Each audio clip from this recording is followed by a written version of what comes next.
Hello, it is Ryan, and I was on a flight the other day playing one of my favorite social spin slot games on ChumbaCasino.com. I looked over at the person sitting next to me, and you know what they were doing? They were also playing Chumba Casino. Coincidence? I think not. Everybody's loving having fun with it. Chumba Casino is home to hundreds of casino-style games that you can play for free anytime, anywhere, even at 30,000 feet. So sign up now at ChumbaCasino.com to claim your free welcome bonus. That's ChumbaCasino.com and live the Chumba life. No purchase necessary. VGW. Void were prohibited by law. See terms and conditions. 18+. Hey guys, it is Ryan. I'm not sure if you know this about me, but I'm a bit of a fun fanatic when I can. I like to work, but I like fun too. It's a thing. And now the truth is out there. I can tell you about my favorite place to have fun. Chumba Casino. They have hundreds of social casino style games to choose from with new games released each week. You can play for free anytime, anywhere. And each day brings a new chance to collect daily bonuses. So join me in the fun. Sign up now at ChumbaCasino.com. No purchase necessary. VGW. Void were prohibited by law. See terms and conditions. 18+. With the Lucky Land Slots, you can get lucky just about anywhere. This is your captain speaking. We've got clear runway and the weather's fine, but we're just going to circle up here a while and get lucky. No, nothing like that. It's just these cash prizes add up quick. So I suggest you sit back, keep your tray table upright, and start getting lucky. Play for free at LuckyLandSlots.com. Are you feeling lucky? No purchase necessary. Void where prohibited by law. 18+ terms and conditions apply. See website for details.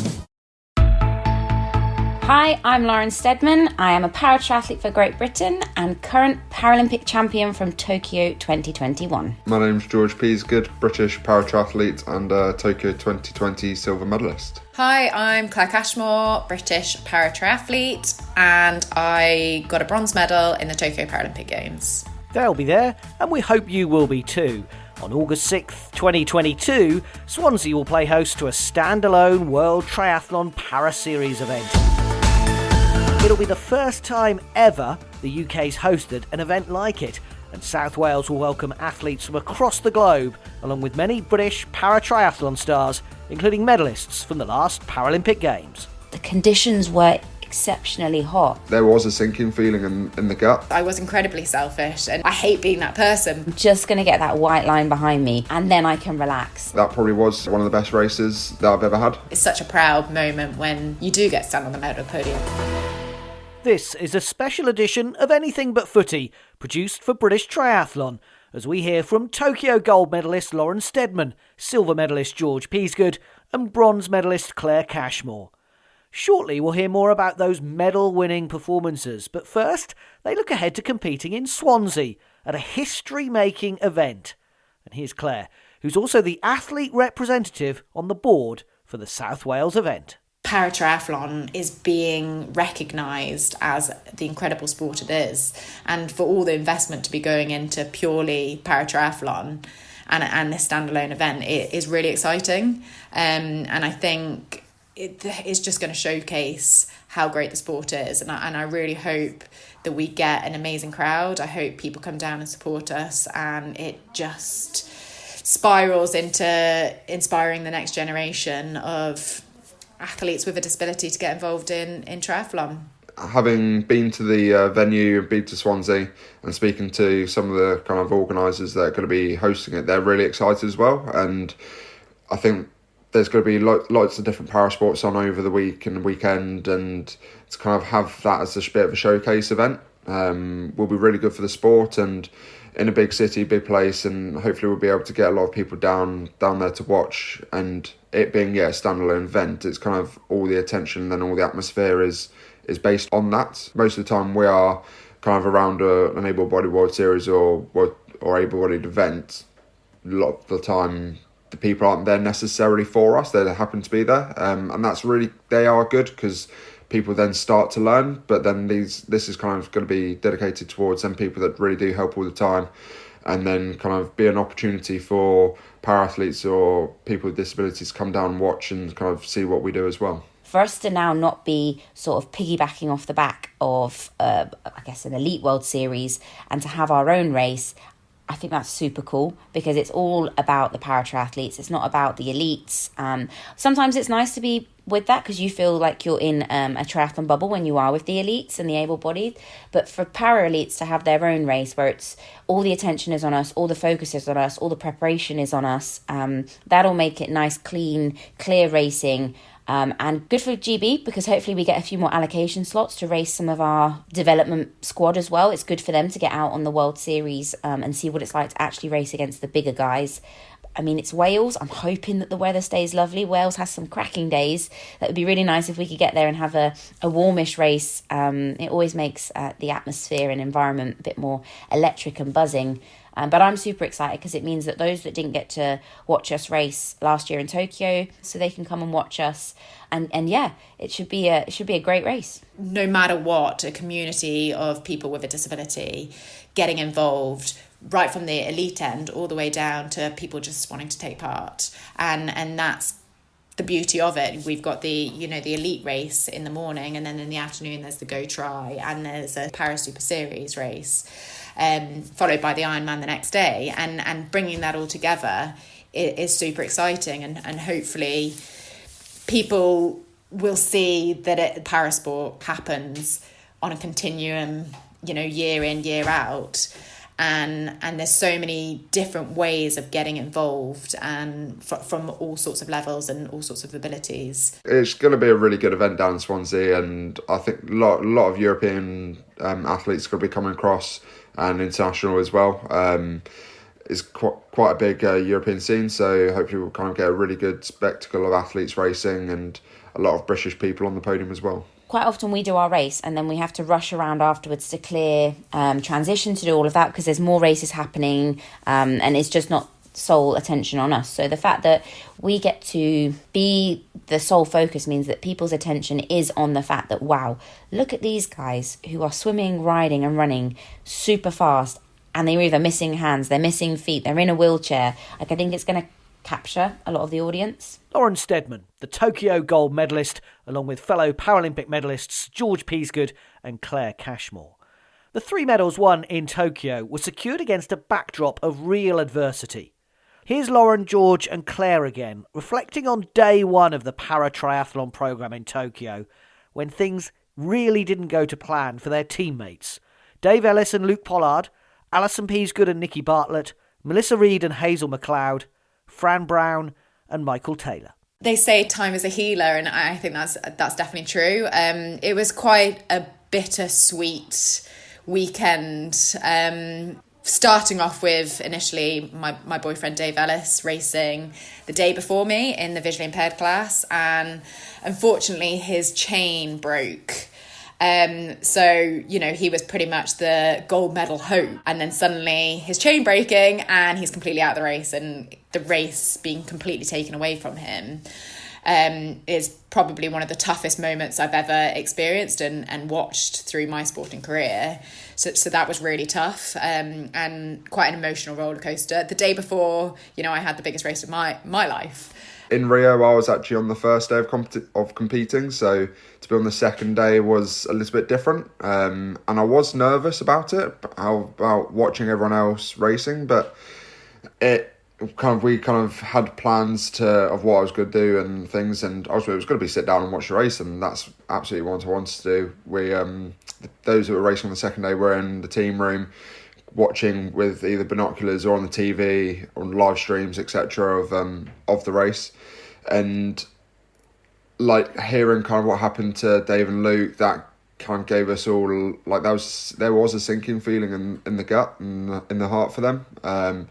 Seeing Alison come so close to a medal, but then having the likes of Fran being able to actually race on the start line, being there, and she enjoyed it. And also we had Mikey T also racing, and Melissa and Hazel as well. So there was so many kind of emotions for people actually being there and racing. The gut-wrenching thought of how Dave and Luke had their chain snapped, and knowing the form they're in. So it kind of did put nerves on the line seeing them race, but it kind of gave me the drive and just a little bit more understanding about how the course was for the second day, and I was there to race for the second day, so it's kind of we, as a team as well, kind of had to all switch a focus, and the guys on the first day knew that as soon as their races were over, it was all about us on the second day, and the same was in Rio, and it kind of got the whole team kind of ready and buzzed, and yeah, as soon as that race was done, it was all about focusing for us. As an athlete, you're very much in the zone, you're very much focused on your own event, and it's the second time now that I've had to race on the second day of the triathlon program, which would be lovely to race on day one and then relax and watch everyone else race, but I kind of feel like I'm getting used to being the one on the second day now. But to watch those guys from our hotel room and to hear out of the balcony how the race is going, obviously I was devastated for Dave. Like, his career, him on its own, the path that he's taken has been tough, and then to have a mechanical which is out of your control, and then the other girls, our VI girls, raced exceptionally well, but the conditions were exceptionally hot. And Fran was just a beast, because Fran, bless her, she battles against all odds. And then we had Michael Taylor, who, I mean, he's not even been on the scene that long, and he was still at Paralympic Games, and I think he smashed it. But obviously everyone has their personal goals that they want to achieve. Could we have had some medals that day? Yes, we were more than capable, but things just didn't add up. So I think we knew that the next day with me, George and Claire was going to be an exciting one. We've got strong fields, and you just don't know what could happen. If someone said that George was going to come away with a silver, that is dreamy. Like, for me, that if I could have said for George to get as high as he could, that would have been amazing. And then for myself and Claire, it was always going to be a battle for gold. Probably would have been nicer to have seen Claire in silver than bronze, because you just want a fellow Brit to be there next to you. But at the same time, it was a strong race. I think we all executed the races that the best we could with the circumstances that were given. I was incredibly selfish, and it's really hard, and I hate being that person, but I had to step away, because unfortunately I knew if I didn't, I was going to be an absolute emotional wreck, and I was going to be completely drained by the time, my race came around. So, I made sure I went and picked them up from the race. I looked after them. I had my cry. I cried with them both. I hugged them both. And then I was like, right, okay, that's it. The time I have to switch off. And, I put a lot of strategies in place to kind of make sure that I didn't even think about it. And I kind of said to the rest of the team, please just don't talk to me about it, because everybody was like, how's Dave? And I was like, I can't talk about it, because every time you mention his name, I want to cry. So from now until tomorrow afternoon and my race is done, there's no more mentioning of it. And I think that's the true strength of the team, is we really rallied around each other, and no matter what happened on that day, all the athletes, disappointed, happy, that they kind of really put themselves on a bit of a consistent, I don't know, that their behaviour was really consistent, and tried to pick up the mood for the rest of us that still had that race the next day. The challengers didn't stop there. Even on race day itself, Claire had to serve not one but 2 time penalties through no fault of her own. George had issues on the bike ride and concerns about injuries, while Lauren was battling demons from an error she made in Rio 5 years before. I can remember vividly going the wrong way in Rio. I think that will stay with me for life. And at the time, it's hard to see the positives that can come from something like that. But I think actually it made me a better athlete. It made me learn whether it's not a failure, it's actually just a chance to learn something and move forward from it. Did it hurt? Yes. But then coming to Tokyo, I was like, right, I'm doing the swim recce. I'm doing everything I can to avoid making the same mistake. And I can remember coming down that final chute, and I knew that I'd pulled ahead. I'd seen my coach, and people were throwing British flags at me. And thinking back now, I had enough time to have picked one up and done a really, a glory finish and look good and get all the photos. But when I was in a lot of pain, and I was worried that actually anything in the last 200 metres can still happen, and knowing me, I'd trip up or faint or something. So I was like, I'm just going to get that white line behind me, and then I can relax. So I don't even think I got far across it. I was 10 centimetres, and then it was oh, I'm over it. So yeah, I just wanted to make sure. Tell us about the bike ride then. Obviously you were receiving split times on the way round. How were you feeling? How did you feel that the race was unfolding for you? As soon as I got onto bike, I do remember there were a couple of things that weren't going my way. And I probably said this in the interviews, that my shoe came unclipped on trying to get my foot into my shoe on bike. My drink straw from my carb drink for the bike was was pushed in, so I couldn't access my carb drink, but thankfully I had just my second water bottle on the bike. But yeah, then, so like the first lap was a bit of a panic. Didn't really kind of know what to do. Was just trying to get my head focused and calmed. And I probably lost quite a bit of time, probably 20 seconds or so on that first lap. And I knew that from the splits I was getting as well. But then I was just trying about keeping that race together. And yeah, I was getting splits to Martin Schultz, who ultimately won the race. And I could see the gap to my other competitors around the course, and I could see that although my gap to Martin wasn't changing after that second lap, that our gap to other athletes was growing. So that kind of filled me with a bit more confidence, thinking, right, I might not win, doesn't matter, but I'm here to get the most as I can out of the race. And so yeah, I just kind of tried to do the best I can for that segment. On the day of my race, unfortunately, I received a drafting penalty. And unfortunately, the timekeepers didn't start the stopwatch, essentially. So they made me do it twice. So I ended up serving a drafting penalty twice, which definitely kind of took me out of contention for that gold and silver medal. Whether it would have changed anything, I'll never know. But it was just, I suppose, I knew I was in the best shape of my life. And not being able to necessarily show that was the really frustrating thing. But then to be able to still hold my head together and cross that finish line and win that bronze medal, and knowing that Dave didn't even get that opportunity, it was a real roller coaster of emotions, and kind of I felt quite selfish for getting frustrated by it, because I was like, well, at least I got the chance, whereas he didn't. But I suppose that's just the excitement of sport, isn't it? It's, you know, you can train all those years and it's whatever happens on that day, and particularly triathlon, like there's so many uncontrollables, and it's what keeps us on our feet. And, you know, it's given me more hunger to go back and repeat and hopefully do a few steps better in Paris. My running was something that had been a bit of a worry for the kind of 3 months into the games. So I had a bit of my run injury where I hadn't, from Yokohama earlier the year, I hadn't run 5k continuous outside until the day of the race at the games. My biggest session I'd done was the week before, and that was 4.5k. So yeah, my running was my biggest worry, but getting off the bike, feeling okay, being pain-free, happy, being in a fairly comfortable place, it kind of got the morale going. But still, for the first 2 laps, I know the people that are chasing behind are phenomenal runners, and I know that they can close big gaps. So it was very much about keeping the head in the game for the first couple laps, but as going on to the last, I knew what the time gap was to third place. I think it was 90 seconds with a lap to go, and with 1 and a bit K, I know I'm not the best runner in the field, but I know I'm not going to get close for 90 seconds in 1 and a bit K. So yeah, that's when I kind of started to smile and take it all in, and really know that I was kind of going to be getting a medal. The Rio experience really hurt you, didn't it? I mean, it was a time during that cycle where you thought maybe you didn't want to carry on. Yes, I can remember saying to my dad before the race, I just don't want to hear the American anthem.